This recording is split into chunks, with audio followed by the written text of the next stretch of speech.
তো hello guys, আসসালামু আলাইকুম। আমি আনসারুল জি। তো সর্বপ্রথম কথা হলো যে আমরা ভিডিও বানাই, কন্টেন্ট বানাই। তো কন্টেন্ট বানিয়ে তো সবাই নিই, কিন্তু কিছু কারণ রয়েছে যে ভিডিও ভাইরাল হওয়া, যা ভাইরাল হতে গেলে আমাকে কী ট্যাক্স ব্যবহার করতে হবে, বা ভাইরাল হতে গেলে কি লিখতে হবে, বা ভাইরাল হতে গেলে কোন জায়গা থেকে ভিডিও পোস্ট করতে হবে। তো ফাইনালি আমি তোমাদের পাশে চলে এসেছি। আমি রয়েছি আনসারুল জি।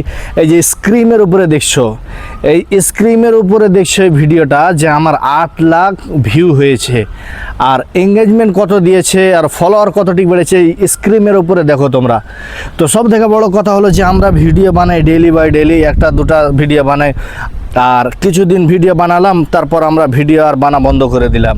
জি না, ভিডিও বানাতে গেলে ডেইলি একটা করে ভিডিও আপলোড করতে হবে, আর ভরসা বিশ্বাস এগুলো রাখতে হবে।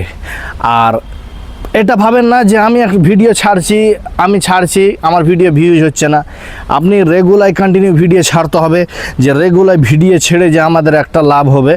লাভটা কি, যে ভিডিও ছাড়ছেন, কোনটা ভিডিও মিলিয়ন খেলবে কেউ বলতে পারবে না, কোনো লোক বলতে পারবে না কোনটা ভিডিও মিলিয়ন খেলবে। দেখো আমিও ছাড়ছি গত এক সপ্তাহের মধ্যে দেখো এই ভিডিওটা আমার ট্রেন্ডিংয়ে চলছে।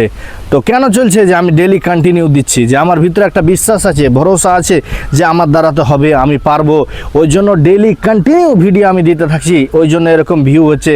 আর এতে থেকে তো কেমন কামাই হচ্ছে, কামাইটা তো দেখা হবে না, শুধু তোমাদেরকে ভিউটা দেখালাম, আর এঙ্গেজমেন্ট আর ফলোয়ার দেখো কত বেড়েছে।